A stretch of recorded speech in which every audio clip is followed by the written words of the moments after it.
How am I feeling? A little sleep deprived, a little sad. But, you know, we worked hard and I gave it everything. You know, I can honestly say, in my experience, I've never seen such a congenial, if you will, end to kind of a, at times, bitter campaign. I mean, why did you agree, honestly, to come here and sit down and have a beer with Senator Kirk? I know it sounds really cheesy, but people are getting killed out there with this recession. I just think we got to put down partisan, silly politics, and we should all work together. We should all focus on helping people.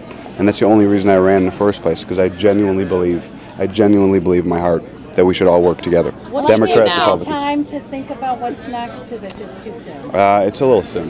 It's a little soon. I'm going to go have dinner with my family. I'm excited. I get to wear jeans. I didn't shave today, which is like, you know, I haven't had a day off from shaving in about 6 months, so not that I'm a very hairy guy. You like politics, though, don't you? What's that? You like politics.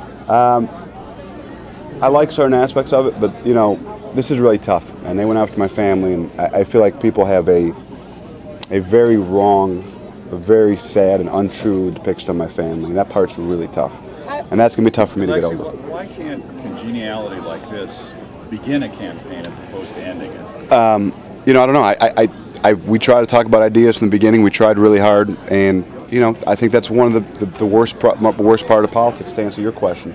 And my biggest concern is that there are smart, caring, intelligent people who want to get involved and run for office, and they see what's happening to candidates out there. They see what happened to my family. They see the way they get dragged through the mud unfairly, and I hope that those folks don't stay home, because we really need smart people, passionate people to run and to get involved. We really do, now more than ever. Is that what you talk about?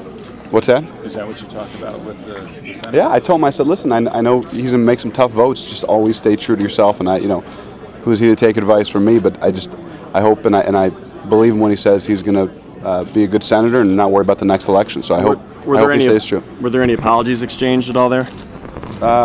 We had some private moments, but you know, again, I told him that I want him to be a good senator. I hope he succeeds.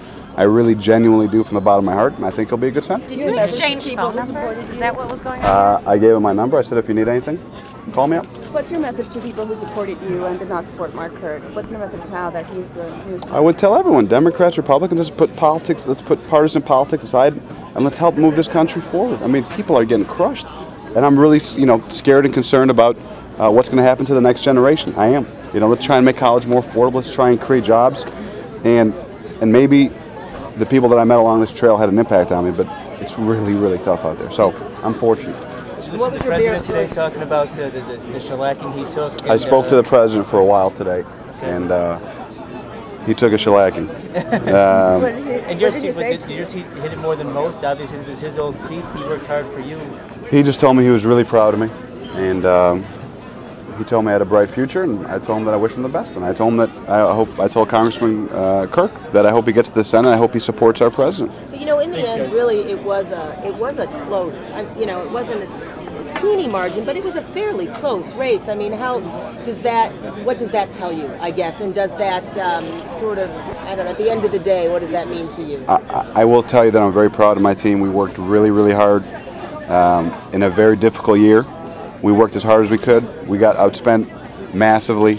But no, I'm not making excuses. We just, you know, he won fair and square, and I wish him the best luck. It's just really tough. It wasn't a landslide. I mean, it was close in the end. It was close, and I guess I hope more people come out to vote on both sides. Next time, I hope everyone gets more engaged and more involved, and hopefully what happened tonight could make people feel just a little bit better about politics and about public service. Are you going to be involved in a little wedding planning now?